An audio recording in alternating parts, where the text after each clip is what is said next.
welcome back to my channel. We have the new season of Black Ink Crew Chicago. Y'all, Black Ink Crew Chicago over the years, I think definitely is taking over the Black Ink Crew New York. New York is struggling. Not struggling, they struggling, okay? After that whole situation with Walt, I think they definitely need a new cast. That whole shit with Donna feeling like she's owed something. And it's like, girl, no, you don't bring nothing to the table but stress and arguments. But back to Chicago, we all know this season is definitely going to be around surrounding, growth. Everybody's growth, their, mental, and physical stability, and especially just their mindset when it comes to how they're going to improve as a person going forward. And that main person who needs to work on that growth is Ryan Henry. We all know the whole drama between Ryan Henry, effing around with his homeboy's baby mama behind his back. And from what we see at the end of the episode, Ryan's going to be struggling for a while. He definitely is not the nigga you get in a relationship with. He's the one that you do situationship, a little bit of an entanglement. But do not get in a relationship with that nigga because he will have your edges falling out, your blood pressure high, your credit fucked up, and you sitting at home with your feet swole, eating nothing but, Ben and Jerry's ice cream, contemplating your life. That's what Ryan Henry brings to the table. But let's go ahead and get into the episode, you guys. If you're new to my channel, definitely hit that subscribe button. Everybody else, drop down in the comments and like the video so we can continue to grow this channel, okay? Like I've been saying, 3K by the end of October is the goal. So let's keep it pushing, tag, share, post, all that good stuff, you guys. So we open up the episode with, this whole monologue of, COVID, the world opening back up. So they kind of had like a little rooftop party for everybody to, meet and stuff like that. So we see Ryan with his old, it's so annoying to admit how good looking Ryan is. When that whole situation popped out with him, messing, around with old dude's girl, everybody was like, see, this is why you can't trust a nigga with good hair. Them niggas with good hair, problems. Ryan Henry, Lil Fizzle Pop, like, look, they are just two examples of why you can't trust little light-skinned niggas with good hair. They fuck your life up. But he came over there with his little braided ponytail, whatnot. Don, he looking like he just, swole.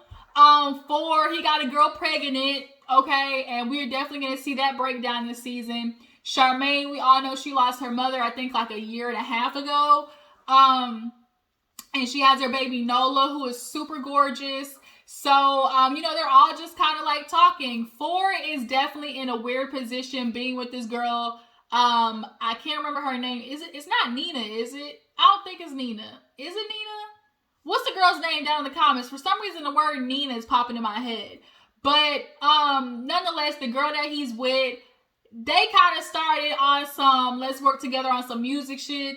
Then they got to doing business, and then they got to rapping. That's how it happened. Now she pregnant and about to pop with Phor's baby. You could definitely see that he's going to run away from this. He's not prepared. He's not ready. He's still trying to find himself. And I always get confused when niggas mess with girls. Stop having sex with bitches raw if she's not the girl that you would ever consider being committed to. Period. Phor's trying to give him advice like, okay, like you about to be a parent, like it's no longer about you. So, me and him and Ashley, y'all know they went through their little spurt. He effed up the day before the wedding, messing around with the stripper, and she still married his ass. I will never forget that. But they, trying to work on stuff. And Ryan, he definitely has to face his demons, aka Anthony. So after the little rooftop thing, oh, Kitty's back, Miss Kitty. Miss Kitty, Miss Kitty. Okay, my favorite song, one of my favorite songs from Beyonce. Let's go, little kitty cat. Think it's time to go. Little kitty cat, you don't want no more. Let's go, little kitty cat. I'm not feeling it. I'm not feeling it. Y'all, you know they had the nerve to say Kitty Cat was #2 worst songs of Beyonce? I said the devil is alive. Like, you would not disrespect that song. That Sasha Fierce, B-Day, Beyonce era, that Upgrade You era, bitch. That's the one. But back to Chicago. But nonetheless, Miss Kitty is back. She was, left New York. We all know that was a handful. She's in Chicago. She playing her bag right. She done became the new Safari of Black Ink Crew.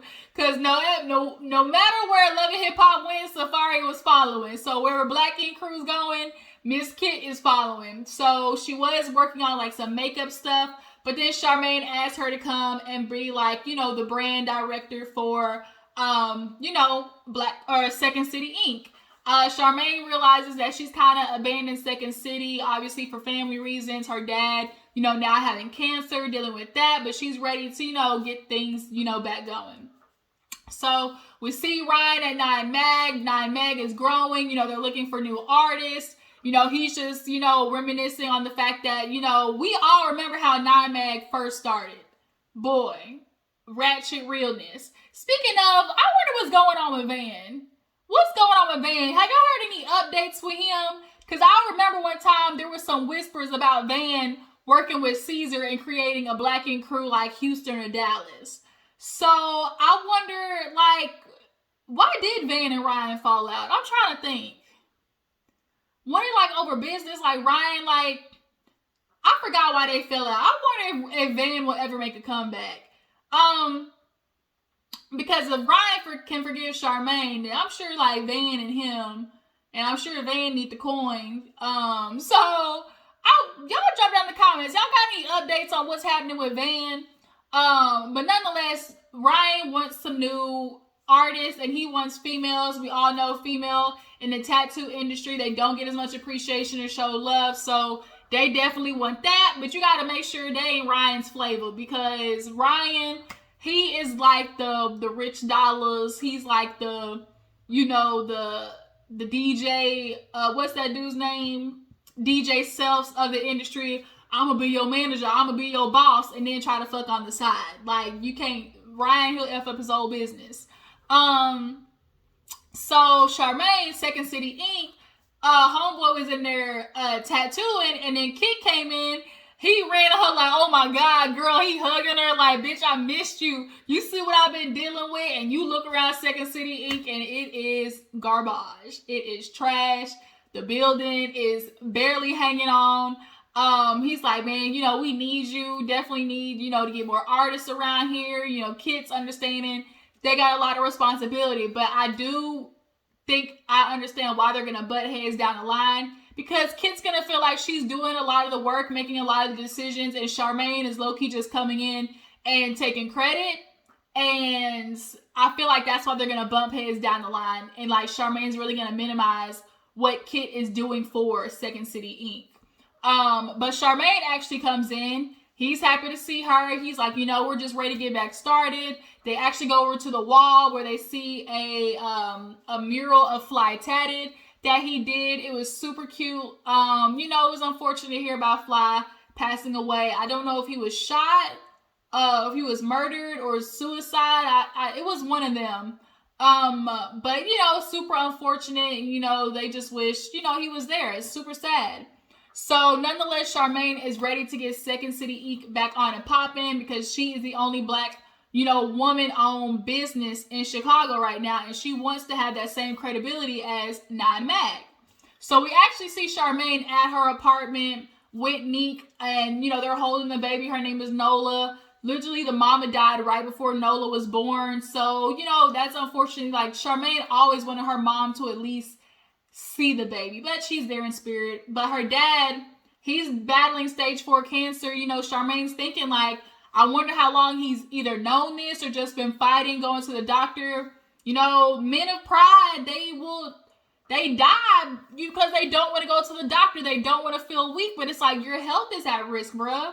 So he has the stage 4 cancer. So she flew him from Louisiana to Chicago so she could be closer. And so he was at a good facility. He called her saying that they're doing chemo and things like that. So at that time, we know that she's, struggling with, her dad, and, obviously now losing 2 parents within, a year or 2 span. That's going to be rough on somebody's mental health. But, Neek is definitely there to support her through it all. There actually was a scene where Charmaine went to go walk with Ryan. She's like, I told you he was going to work out. She said, I meant a brisk little walk. He got his swole ass, gym rat shirt on. Him and Don obviously just been, getting the whole like little workout scene going. So now it's like they both trying to be buff for the women, I guess. But they're walking and just talking about life. And, Charmaine is talking to him about the ant situation. He's like, I've just really been growing. Social media been tearing me up, But he's like, I'm just trying to do better. I realized I was going through stuff and I just wasn't really caring about nobody else. And, I'm finally, ready to take accountability for that. Charmaine's like, I know what Ryan did was fucked up. I know he really, messed up his friendship, but people got to understand, Ryan, he's changing. He's ready to do better. No, he thinks he's doing better. Ryan is going through the steps. That's simply how you put it. Ryan is going through the steps and steady trying to convince himself that he truly is trying to change for the better. That's why he's doing the things. But he has not figured out, like a lot of black men have figured out their purpose as a man in this world and what they really are trying to pass on, what characteristics, what their character is going to be, like what they expect out of themselves and what standard are they going to hold themselves to. A lot of men don't know how to do it because a lot of men don't ever want to be wrong. They never want to, they never want to feel like they have anything to improve on. They're the baddest of the bad. They ain't got no issues. Ain't nothing wrong with me. I'm a leader. I'm a nigga. I'm a man in charge. Whoop-de-woo-woo. Like, we know how this goes. But, Charmaine is telling him definitely handled that situation. He's ready to go talk to Ant. We see he ended up getting a tattoo of his mom. I was nervous because you can fuck up a face real easy. I got nervous, okay? I was nervous, but he said Ace is the dude for realism tattoos. So when he did it, it looked nice. It looked really nice. The mama showed up and he keeps talking about this tattoo as, I'm getting this tattoo, to really show like I really am about family. I want people to know that I really, value family and loyalty and all that type of stuff. Like, I did, kind of, pull away from my mom for a little bit, but, we're back closer than ever and things like that. And, you probably was pulling away from your mom because you knew she was going to call your fucking ass out. And of all the moms I've seen on reality TV, Ryan's mom definitely, checks him. We've seen in previous times, like she's checked him over Rachel and things like that. So I think she's one of the few moms that can actually say, son, you know what you did, right? Yeah, she one of those. But the tattoo was nice. And so we see a scene where he's talking to his counselor as well. He's like, I've been doing counseling a lot more, talking, more like once a week. And she's been helping me try to really dissect, where I'm going in my life right now. So he remembers getting a text message from Ant and talking to his counselor saying like, this is what I really want to say back. But, she helped me realize that wasn't the way. So it's kind of like, at that time, all Ryan was going to do was try to defend why he did it, defend his actions, defend, his thought process. Because it got blasted over the internet. He's more worried about the internet and getting caught and, all of that stuff than the actual action that took place, which was, bruh, you stuck your dick in my baby mom, like so much so, like we are so close that I actually have you as my son's godfather. His godfather. So Ryan, they say like you thinking with the wrong head. The minute that blood start rushing to that penis, men just lose all logic and common sense. Like it's literally like they just La La Land, and he wasn't thinking about nobody else. And so now you gotta suffer the consequences. But he says, he messaged him like, months ago to talk, but he wasn't ready. So now he feels ready to talk. So we do see a little scene where Phor and the girl, I think her name is Nina for some reason, but the baby moms, they're doing the baby shower and she's trying to dance with him. Like, man, you trying to dance like it's a wedding. He definitely, you can tell, is distancing himself, making sure he keeps some type of like emotional barrier between the two. You can like feel it, you can see it. And for him, this was just something that was supposed to be fun. Yeah, we was going to make music together. We was going to do whatever business. We was going to have sex on the side. But you wasn't supposed to get pregnant. And it's like, nigga, you was supposed to put on a condom. hell, like 21/7, make it eat a plan B. Like, bitch, y'all know how this goes. So Ryan and Don, they over there to the side, like, you know, like, what's going on? Like, there's a lot of space between them. And Phor's like, you know, from my understanding, you know, I think, you know, they together, but that's what I'm thinking. But, you know, I don't really know. So Phor's over there with Don and Ryan, and they over there talking, trying to give him advice, like, bruh, you know, it's gonna be hard. You know, all that staying out late at night, that's not gonna happen. Like, you got a whole nother life you gotta take care of. And they started talking about the delivery and how the men were in there. They're like, you're going to see a lot of things, you know? And he's like, well, you know, I'm going to be there, but I ain't got to be in the room. And everybody was kind of like, no, like, you stand beside her. Just stand on the right side. Like, you ain't got to look at her vagine. But, like, you be there and be like,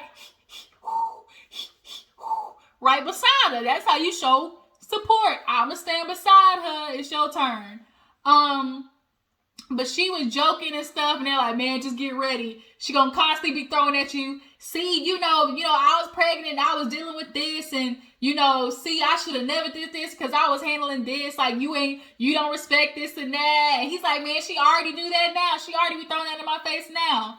So he's like, man, just go over there with your friend. Let me talk to my homies. And they was just looking at him like, bruh, get ready. Like, you know, Don went through it with Ashley. Ryan went through it with Rachel.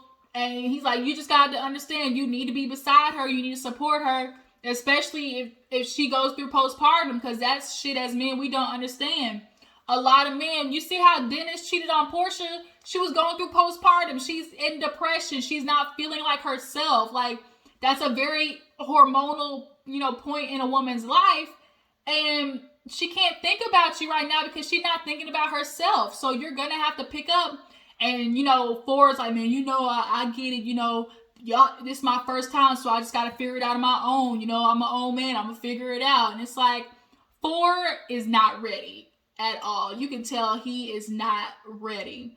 After Don ends up going to the hospital, he thought he was having a heart attack. I've had that moment before. I had a panic attack. Like, my chest was tightening, my shoulders was like, I really thought I was having a heart attack. This was a couple of years ago. But it was just anxiety/panic attack. You really be feeling like you dying. So I get how Phor felt, but he said, like, you know, he just kind of had like a virus that attacked his body. I don't know what that could have been. It could have been 19 because they would have stopped filming. But nonetheless, he good. Ashley wants him to slow down, you know, with the bodybuilding and everything. But he's like, man, I'm a dad. You know, I got to figure this shit out. So he actually is walking with Phor and talking to him about, you know, the situation with homegirl. He's like, you know, what do you want to do? He's like, you know, Phor's talking about, first of all, they're going to name the baby damn Forever. Phor ever. Niggas and names. Can y'all stop trying to do creative ass shit and you're messing up forever? We gonna be together forever. Like the girl said, now you're gonna be stuck with me forever. Okay? But nonetheless, Don is like, what do you think? Like, you need to sit down and ask her, what does she want? Phor knows what she wants. She wants the baby, the picket fence. Like, when you have sex with a girl, not only that, but you are playing house. And now when it comes time to build this house and be, you know, responsible for something, she's going to expect that out of you, Phor. Now you got this baby, so yeah, she's going to want to be with the baby father. But I can't respect the fact that Phor is saying, look, I'd rather be happy as co-parents than miserable trying to be this relationship for this baby to see. First of all, I wish parents would work this shit out when kids are young and they don't remember and they don't know nothing. You guys have a lot of time, honestly, before the baby is cognizant of the relationship that you two have. So this, I want the baby to see us together. It's not just about seeing parents together. I keep trying, parents, I'm telling you now, who else is a child of divorce? Like, drop down in the comments. Stop trying to do the shit, oh, I want them to see us together. No. We want to see you happy. I don't want to see you fighting, arguments, cussing each other out just so I can see y'all together. No, bump that. But that's a conversation you're going to have with her for. You can't keep running from it. You can tell he's running from this huge responsibility. And it's like, nigga, you did it. You decided to shoot the club up. So last but not least, y'all, we see Ryan confronts Mr. Anthony. He sits down. How you feel? Man, I feel a million type of ways. How could you do this to me? Man, and it like I wasn't thinking about nobody, I was being selfish. He's like, man, just explain it to me. How could you do that to me? Like, bruh, like you my God, you're my son's godfather. Like, we family. He's like, man, I know. But it was just rough, trying to talk to you. Then you go and do that shit with Rachel. You know what you did. What did I do? You know what you did. What did I do, Ryan? What did I do, Ryan? Ryan over here sitting like this.